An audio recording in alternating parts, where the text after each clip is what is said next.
Hi hello అందరికీ నమస్కారం అండి. Welcome to talks with me. ఎలా ఉన్నారండి అందరూ? నేనైతే చాలా అంటే చాలా బాగున్నాను. మీరందరూ కూడా ఇంకా ఇంకా బాగుండాలని మనస్ఫూర్తిగా కోరుకుంటున్నాను. ఈరోజు మరొక మనీ సేవింగ్ వీడియోతో అయితే మీ ముందుకు వచ్చేసానండి. మనీ సేవింగ్ వీడియోతో పాటు కృష్ణాష్టమికి నా దగ్గరున్న వస్తువులతో ఏ విధంగా నేను కృష్ణని అలంకరించుకున్నాను అనేది, మనము ఖర్చులను ఏ విధంగా అధిగమించి మనీని సేవ్ చేయొచ్చు అనేది ఈ వీడియోలో అయితే చూసేద్దాము.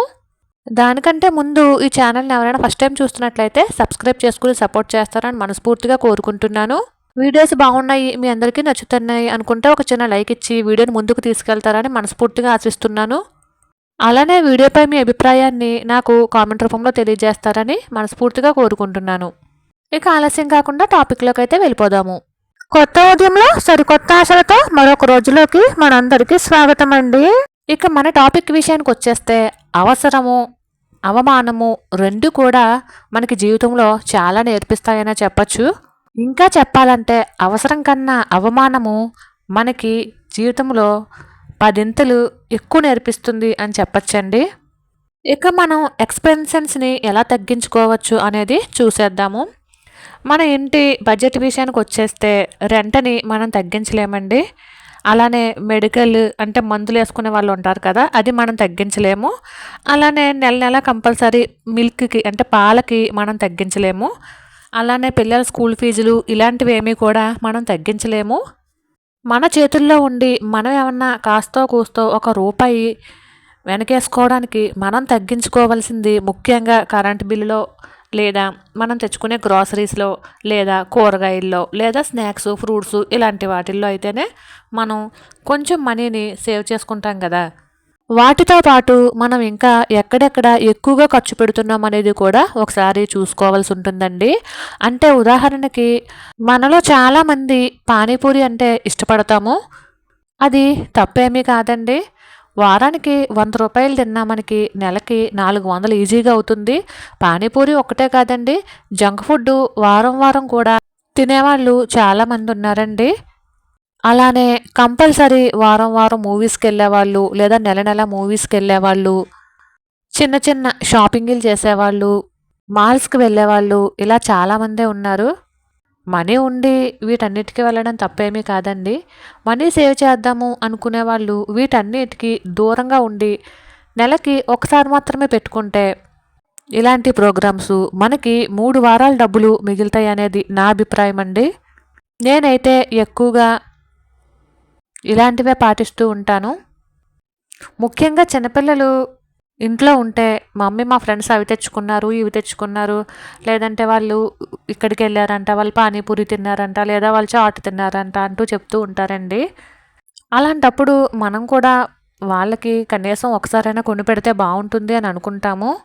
నేనైతే మా పాపకి ఓన్లీ నెలకి ఒక్కసారేనండి. ఎప్పుడైనా బయటికి వెళ్తే నెలకి రెండోసారి అవుతుంది తప్ప, లేదంటే నెలకు ఒకసారేనండి బయట ఫుడ్ అనేది. అలా చేయడం వల్ల వాళ్ళకి హెల్త్ బాగుంటుంది. అలానే అందరూ తిన్నట్టే వీళ్ళు తిన్నాము అని ఫీల్ అవుతారు కాబట్టి వారానికి ఒక్కసారి మాత్రమే ఇప్పిస్తానండి. అలానే కూరగాయలు కూడా నేను వారానికి 2 సార్లు తెచ్చుకుంటాను. అంటే పాడైపోతాయి అన్న ఉద్దేశంతో నేనైతే 2 సార్లు తెచ్చుకుంటానండి. మాకు మార్కెట్ దగ్గరేనండి ఇక్కడికి. చక్కగా కూరగాయలను తెచ్చుకొని ఈ విధంగా కవర్లో అయితే వేసుకుని ఫ్రిడ్జ్లో పెట్టేసుకుంటున్నాను. ఈసారి వారానికి సరిపడగా తెచ్చేసుకున్నానండి. ఇవి కూడా చాలా కాస్ట్ అయిపోయినాయి కూరగాయలు కూడాను. 500 తీసుకుని వెళ్ళానండి కూరగాయలకి అని చెప్పేసి. నాకు ఈ కూరగాయల నిమిత్తము 280 రూపాయలు అయితే అయినాయి. దీంట్లోనే ఒక కర్బూజా, అలానే స్వీట్ కార్న్స్ ఇవి కూడా తీసుకొచ్చానండి. అంటే ఫ్రూట్స్ కూడా తీసుకొచ్చాను. వీటికి నాకు 300 అయితే అయ్యిందండి. ఫ్రూట్స్కి నేను 300 పట్టుకెళ్ళాను, 300 అయిపోయింది. ఈసారి ఫ్రూట్స్లో ఏమీ మిగల్చలేకపోయానండి. అంటే శ్రావణ మాసం కాబట్టి ఫ్రూట్స్ కూడా కొంచెం కాస్ట్లీగానే ఉన్నాయి. ఫ్రూట్స్ ఫ్లవర్స్ కూడా కాస్ట్ ఎక్కువగా ఉన్నాయనే చెప్పచ్చండి. నేను 700 తీసుకెళ్తే కేవలం 70 రూపాయలు మాత్రమే మిగల్చగలిగాను. అలానే పువ్వులు కూడా చాలా కాస్ట్ ఉన్నాయండి. ఒక 50 రూపాయల పువ్వులు మాత్రమే తీసుకొచ్చి ఈ విధంగా అలంకరించుకున్నాను. ఇక మా ఇంట్లో అయితే అడుగడుగునా ఒక కృష్ణుడు ఫోటో కానీ, విగ్రహం కానీ, బొమ్మ కానీ ఏదో ఒకటి ఉంటూనే ఉంటుంది. ఎందుకంటే మా పాపకి చిన్నప్పటి నుంచి కూడా కృష్ణుడు అంటే చాలా ఇష్టము. తను మేము ఎక్కడికెళ్ళినా సరే కృష్ణుడి బొమ్మలే తీసుకుంటాను అంటూ అవే కొనుక్కునేదండి. అలానే మా వాళ్ళు కూడా దానికి కృష్ణుడు అంటే ఇష్టమని చెప్పేసి వాళ్ళు ఎక్కడికైనా వెళ్ళినప్పుడు అవే విగ్రహాల్ని, అవే బొమ్మల్ని తీసుకొచ్చేవారు. ఒక్కో విగ్రహానికి ఒక్కో స్టోరీ ఉందండి. ఇప్పుడు అవేమీ చెప్పను. ఇదైతే మా వదిన తీసుకొచ్చిందండి మా పాప కోసం. దీన్ని నేను ఫ్రూట్స్ తోటి ఈ విధంగా అలంకరించి పెట్టుకున్నాను. ఇది ఫ్రూట్స్‌లో ఉన్నటువంటి కృష్ణుడనమాట.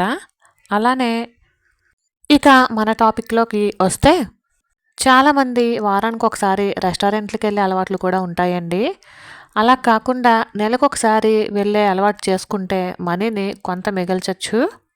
ఈ కృష్ణుడి విగ్రహంలో కళ్ళు, అలానే నామాలు, పక్కన బుగ్గ చుక్క, అలానే పక్కన పెట్టినటువంటి బొట్లు ఇవన్నీ కూడా మా పాపే పెట్టిందండి.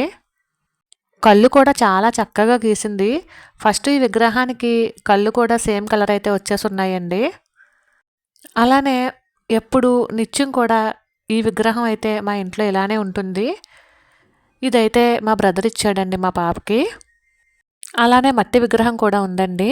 ఇదిగోండి ఇది మట్టి విగ్రహము. ఇది మా తాతయ్య కొనిచ్చాడండి మా పాపకి.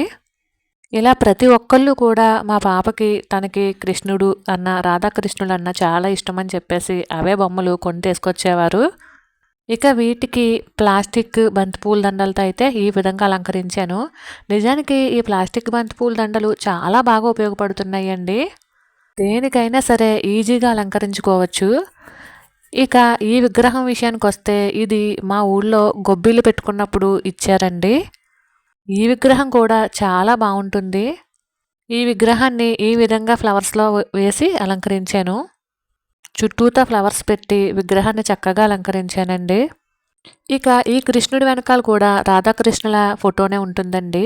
ఇదే కాదు మా ఇంట్లో బెడ్‌రూమ్‌లోనే కాదు, హాల్‌లోనే కాదు ఆఖరికి క్యాలెండరీ కూడా రాధాకృష్ణులదే ఉంటుంది.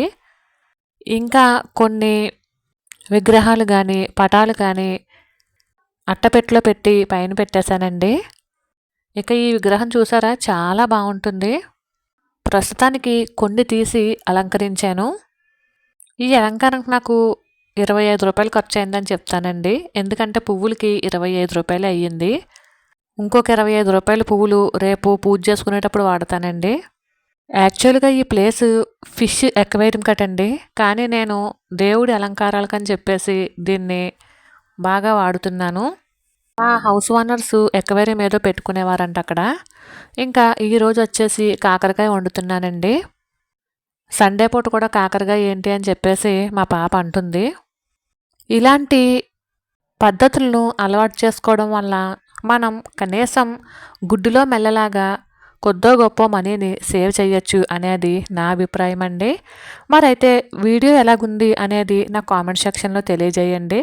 కృష్ణుడి అలంకారాలు ఏ విధంగా ఉన్నాయి అనేవి కూడా నాకు కామెంట్ సెక్షన్‌లో తెలియజేయండి. వీడియోలు బాగున్నట్టయితే సబ్స్క్రైబ్ చేసుకొని సపోర్ట్ చేస్తారని మనస్ఫూర్తిగా కోరుకుంటున్నాను.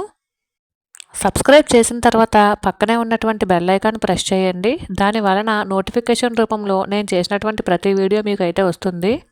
అలానే వీడియో చూసి వెళ్ళిపోకుండా ఒక చిన్న లైక్ ఇవ్వండి. మీరిచ్చే లైక్సే వీడియోకి బూస్టప్ అవుతాయండి. మరైతే ఇదేనండి ఇవాల్టి వీడియో.